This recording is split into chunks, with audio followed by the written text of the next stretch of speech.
المقاطعة هي موقف يدخل ضمن حقنا في التعبير عن رأينا الذي يكفله الدستور الحالي وتكفله كل المواثيق الدولية التي صدق عليه المغرب.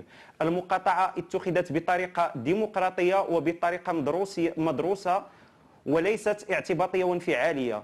نؤمن اليوم بأنه الشعب المغربي يستحق الديمقراطية الحقيقية والكاملة.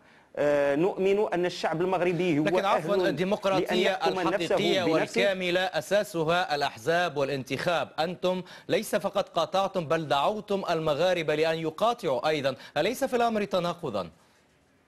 أجل، لأنه الانتخابات تجري في ظل دستور قاطعناه ورفضناه آلية ومضمونا، دستور يكرس نفس المنطق في الحكم الذي يفرض وصاية على الشعب المغربي لا مبرر لها، يسلبه السيادة ويفرض عليه عدم الأهلية. نحن نقول بأنه الشعب المغربي أصبح اليوم ناضجا لأن يحكم نفسه بنفسه في إطار ملكية برلمانية يكون فيها الملك حكما لا حاكما، وتكون فيها السلطة والسيادة للشعب والكلمة الأولى والأخيرة للشعب، وهذا ما لا تتوفر في هذه الانتخابات لأنه لا رهان عليها، هي مجرد مسرحية نرفضها جملة وتفصيلا. نعم، ألا تؤمنون أيضا بمبدأ المشاركة والتصحيح والإصلاح من الداخل؟ هناك البعض يرى أن منطق المقعد الشاغر والجلوس على الربوة لا يقدم الكثير في العمل السياسي.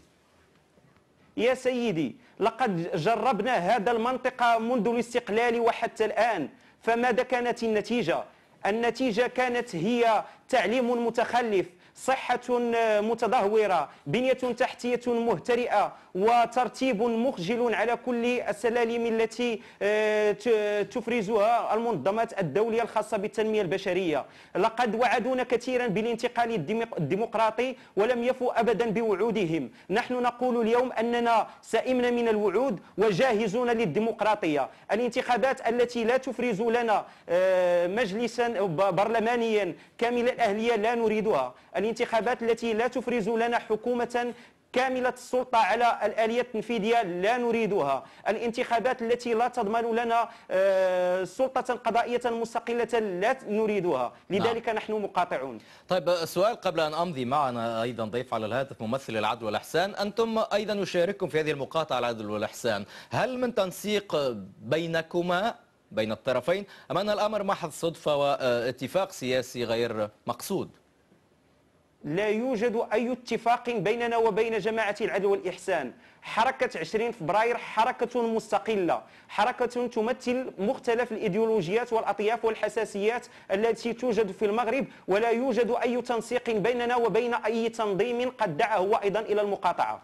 لا تخشون من أي تصنيف إذن مع أطراف يصفها البعض بالراديكالية تقف على يمين العدالة والتنمية كالعدل والإحسان وأنتم حركة شبابية؟ سأقول لك شيء.